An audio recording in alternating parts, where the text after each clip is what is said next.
'n Paar leerders het besluit om 'n klein elektriese generator in die laboratorium te bou. Hulle het toe hierdie generator gebruik om te ondersoek hoe die grootte van die geïndiseerde EMK sou verander, soos wat die sterkte van die magneetveld verander. Watter een van die volgende is korrek oor die veranderlikes vir die ondersoek? Die korrekte antwoord is C. As ons die vraag lees, sien ons twee veranderlikes.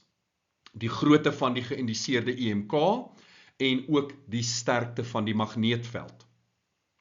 Die onafhanklike veranderlike is die veranderlike wat verander word deur die leerders. In hierdie geval is dit die sterkte van die magneetveld. Dit is ons onafhanklike veranderlike. Die veranderlike wat gemeet word, met ander woorde die afhanklike veranderlike, is die grootte van die geïndiseerde EMK. So, wat meet ons? Die grootte van die geïndiseerde EMK, dis A en C. Dan, wat verander ons? Die sterkte van die magneetveld, dit is C.